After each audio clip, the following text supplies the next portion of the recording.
Se a gente for olhar a carreira do Muslera, ele foi titular do Uruguai a vida inteira basicamente, né? Só que ele perdeu a posição chegando ali perto da Copa de 2022, em que o Uruguai, curiosamente, também caiu na fase de grupos. Né? Vocês podem ver aqui, o titular foi o Rocher. Ele se aposenta da seleção e fica fora de todo o ciclo para a Copa de 2026, enquanto o Rocher é o cara que ganha a posição e ele faz todo o ciclo para a Copa do Mundo como titular. E aí quando ele se lesiona aqui assim, né, mais ou menos, o que o Bielsa faz? Ele testa 3 goleiros diferentes para ver se ele conseguir encontrar um novo goleiro ali que ele confiasse, né?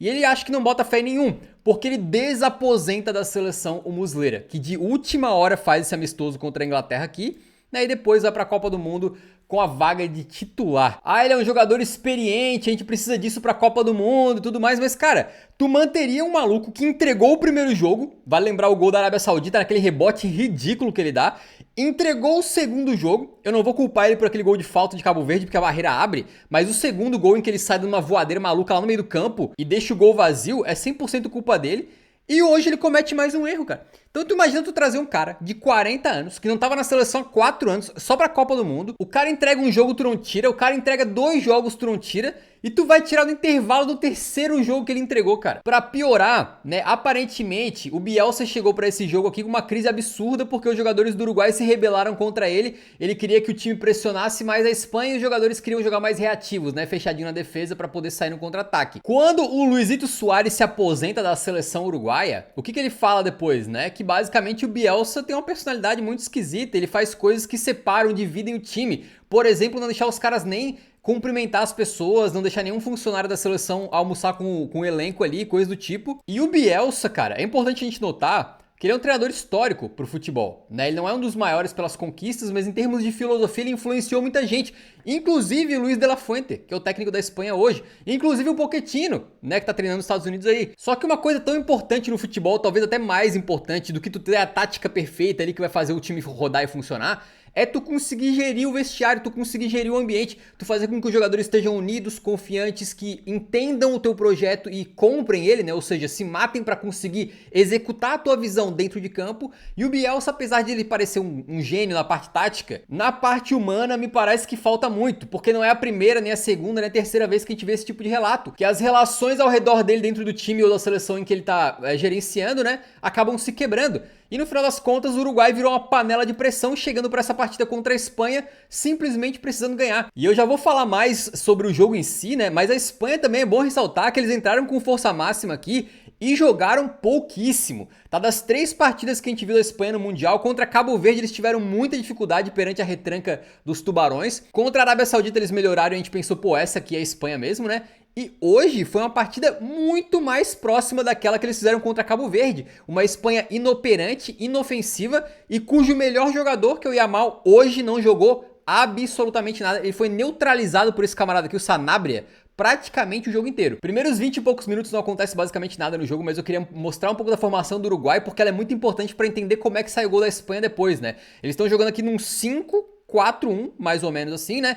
E o quinto jogador é um volante, o Ugarte. Ele desce pra se colocar aqui na linha de defesa, como um zagueiro a mais, certo? Guarda essa informação, né? O Uruguai, cara, assim, eu acho que dá pra falar muita coisa deles, mas eu não vi corpo mole. Eu vi um jogo extremamente físico em que os jogadores do Uruguai, em geral, foram ao limite, assim, dos seus corpos, correram igual uns malucos e ganharam a maior parte dos duelos contra a Espanha. Eles estavam muito poderosos. Eles entenderam que o juiz não estava marcando qualquer coisinha. Então os caras chegavam juntos, chegavam duro, empurravam, puxavam e o juiz deixava seguir. Enquanto os jogadores da Espanha ficavam, ai mamãe, cadê minha falta? Os uruguaios estavam, entendeu? Jogando o jogo do juizão. O juizão deixa rolar, então. E eu diria que quando volta da pausa para hidratação no primeiro tempo, o Uruguai é melhor. Eles conseguem atacar pelo lado direito umas 2 vezes. Tem uma que inacreditavelmente a bola vai pra área e o Darwin Núñez, em vez de chutar, ele tenta ajeitar de calcanhar pra quem vem de trás.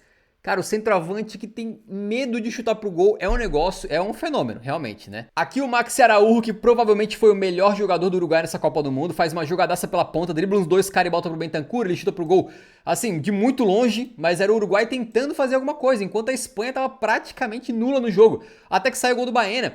E ele sai por aqui, né? Pelo lado direito, o Yamal recebe, como eu falei pra vocês, ele foi muito bem marcado, anulado durante a partida inteira. Aqui ele toma uma entradinha, fica no chão rolando ali pedindo uma faltinha, né? Não foi nada. Aí segue o jogo, vem o cruzamento Acho que é do Marcos Llorente. E o Baena vem de encontro à bola, domina já colocando na frente e finaliza. E aqui tem as duas coisas que eu queria falar, né? Primeiramente, a falha bizonha do Muslera, né? Que já tinha falhado nos outros dois jogos.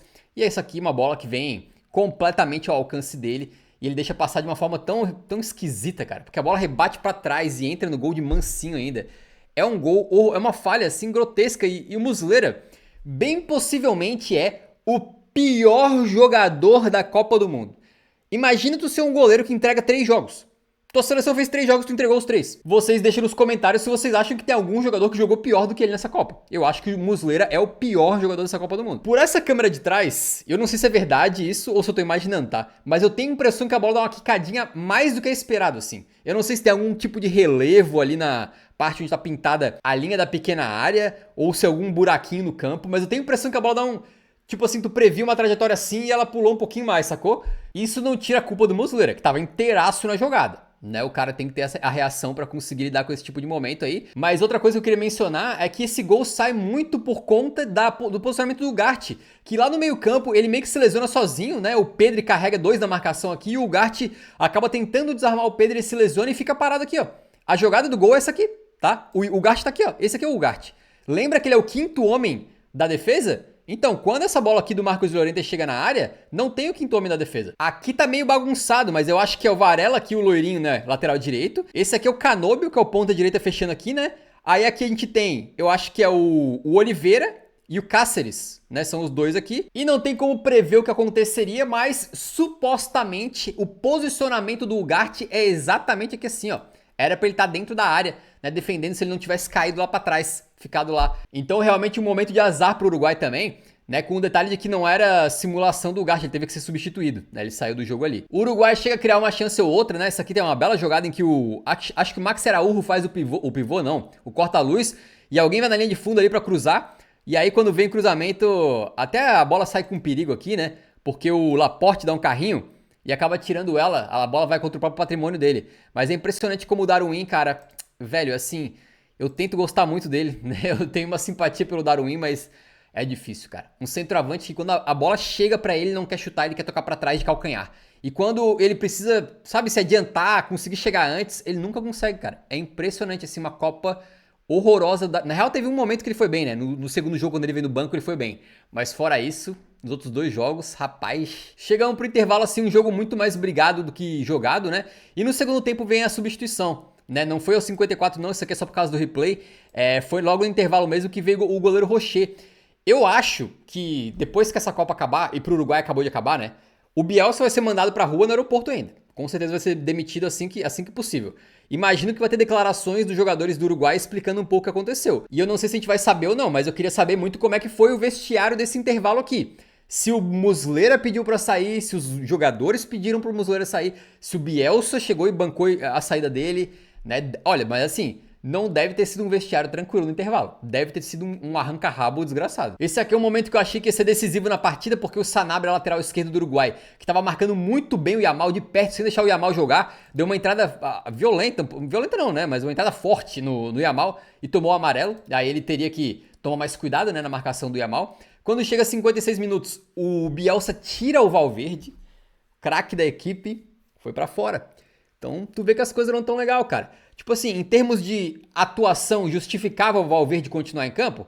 Cara, ele não tava jogando nada demais, né? Com um posicionamento bem diferente aqui nessa seleção do Uruguai, como meio campista por dentro, às vezes até mais posicionado quase como um meio atacante, alguma coisa assim, né? Um meia criador ali, mais avançado. Não é que ele vinha fazendo um grande jogo, mas tu tirar a estrela do teu time. Ainda mais depois de vários jornais terem relatado que foi o Valverde o líder dessa rebelião, entre aspas, que tentou fazer o Bielsa mudar suas táticas.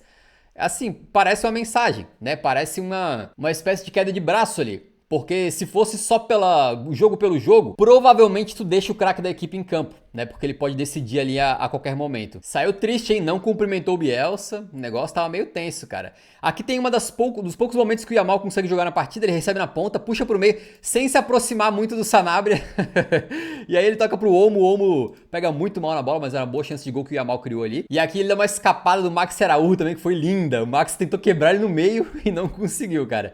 Depois o Yamal foi substituído. Vale lembrar que ele tá voltando de lesão, né? Começou a Copa do Mundo no banco e tá ganhando mais minutagem aí. Vamos ver como é que ele vai estar no mata-mata. mata-mata. E o Bielsa começa a fazer substituições, né? Tirou o Valverde, colocou o atacante Vinhas e por aí, que deixou a seleção do Uruguai já no modo completamente de desespero. Eles estavam jogando numa formação que acho que não dá nem pra saber o que era, mas eu diria que é praticamente um 3-3-4. Era tipo 3 caras atrás, basicamente defendendo mano a mano com os 3 atacantes da Espanha. Aí 3 meio-campistas e o resto todo mundo no ataque ali pra tentar fazer alguma coisa, mas eles não estavam conseguindo, né? Teve essa bola do Oliveira que ele tenta cruzar, acha, a bola vai errado direto no gol e entrar no ângulo e o Nai Simão faz uma boa defesa. Depois o De La Cruz testa o Nai Simão de fora da área e consegue. Ainda tem tempo do nosso querido Ferran Torres, que é outro que faz uma Copa do Mundo tenebrosa. Ele perdeu gols claros em todos os 3 jogos da Espanha. E esse aqui, cara, é pior porque ele fez tudo certo, menos na hora de finalizar. Ele sai da área, faz o pivô, tabela bonitinho, bota na frente, ganha na corrida, tudo certo. E na hora de chutar, ele manda a bola no travessão. Realmente o Ferran Torres, cara, tá assim com uma Copa das piores que eu vi um atacante fazer. Talvez até pior que o Darwin Núñez, porque o Darwin Núñez nem consegue chutar. O Ferran não, o Ferran tem as chances claras e perde. É um negócio lamentável. Aqui um pênalti que o Uruguai pediu no finalzinho, que é um pênalti, cara, que foi marcado naquele amistoso Brasil-Croácia. Vocês lembram daquele penal que marcaram no Endrick? Que o Endrick estica a perna lá do lado assim, só para o cara que tava vindo correndo atrás dele e bater na perna dele ser pênalti? Naquela marcaram. Hoje o juiz não caiu na do Vinhas, não. Eu também não marcaria. O Vinhas bota a perna na frente só para sofrer a porrada do Olmo ali. Ele não tinha a menor intenção de jogar essa bola, né? Então acho que, na minha interpretação, tem o toque do Olmo. Mas assim, cara, é ridículo o jogador sair da bola e se colocar na frente do outro só pra ser tocado. É uma forma diferente de simulação. É uma forçada de pênalti. Não sei como que falar, mas eu não marcaria também. E no final do jogo, com os jogadores uruguaios já pilhados, o Canóbio dá essa entrada violentíssima no Cubarsí. Ele entrou com a sola da chuteira muito alta e ele entrou muito forte também. Nem pegou em cheio no Cubarsí, mas poderia ter pegado. Né? E o Canóbio, cara, vou te falar uma parada. Já não é um jogador bom. Né? Aí o cara já tava irritado antes, tinha tido outro lance, que ele já tava reclamando igual um maluco. É um cara que toda vez que ele pode, ele se joga no chão e reclama. Chato, chato, chato. E ainda perdeu a cabeça igual um idiota. Se pega no meio da perna do Cubarsí, aquela entrada dele ali, quebra o Cubarsí no meio. Né? E o cara foi pra cima do juiz. Foi expulso direto, cartão vermelho, e foi segurar a camisa do juiz, cara. O maluco perdeu a cabeça, completamente insano. Aí ele queria brigar com alguém da Espanha no banco de reservas, teve que ser segurado. Acabou a partida e o juizão tá aqui atrás, ó, falando assim, ó, sai. E os outros bandeirinhas protegendo o juiz porque o Canóbio tava indo pra cima dele. Cara, o maluco assim, sinceramente, tem que ser banido da seleção do Uruguai, né, pelo que ele fez aqui, ridículo. E a seleção do Uruguai conseguiu ser eliminada da Copa do Mundo num grupo que tem Cabo Verde e Arábia Saudita. E o pior, numa Copa do Mundo onde passam terceiros colocados. A gente viu o Senegal hoje, cara, ganhar um jogo, e vão pro mata-mata. E o Uruguai, nesse grupo aqui, conseguiu ser eliminado. Os caras estão de parabéns porque acho que deve ter tido uma quantidade de erros absurdos do Bielsa, que certamente não criou o melhor ambiente para os jogadores lá. E obviamente foi dele a decisão de desaposentar o Muslera e botar o cara como titular, mas o Muslera tem que ser cobrado também. É uma das piores Copas do Mundo que eu vi de um jogador na minha vida, né? E olha que, cara, para fazer conteúdo pro Eurofut, eu pesquisei e assisti uma infinidade de melhores momentos, jogos, gols, desde a Copa de 1930, beleza? Então, para um cara conseguir entregar 3 jogos numa Copa só, acho que é um recorde. No final das contas, eu nem acho que o Uruguai fez um mau jogo hoje. Em geral, eles batalharam muito, brigaram muito. Em vários momentos, levaram mais perigo do que a Espanha, que estava completamente inoperante. Mas a eliminação deles, no final das contas, acho que não tem como dizer que não é justa, né? É uma pena. O Uruguai é uma seleção gigantesca. Nossos vizinhos, nossos irmãos aí, né? Mas agora, tem o outro lado. A seleção de Cabo Verde, rapaziada. 3 empates. O Cabo Verde não perdeu nenhum jogo nessa Copa do Mundo. A gente imaginava, né? Sonhava com a classificação deles. Mas eu não imaginei que fosse acontecer dessa maneira, rapaziada. 3 empates, sem nem ter que depender de resultado, pontuação, saldo de gols. Porque eles passaram em segundo. Em segundo no grupo, cara. Incrível a história de Vozinha e companhia, que é uma história que vai acabar, né? Com todo respeito aí a Cabo Verde, acho que a possibilidade de eles eliminarem a Argentina é bem próxima de zero. Então o Messi vai cometer o crime contra Cabo Verde, mas assim, os caras irem para uma Copa, passarem uma fase de grupos, de um grupo complicado para eles, invictos, e classificaram para mata-mata na primeira participação em Copas, cara, absurdo, um feito histórico aí. Espero que eles sejam louvados e reconhecidos, né, pelo que fizeram. E só pra não dizer que eu não falei, essa Espanha aí não sei se eles estão guardando o futebol deles pro mata-mata, mas a Copa deles em geral não é boa. Eles fizeram um jogo bom e 2 jogos ruins.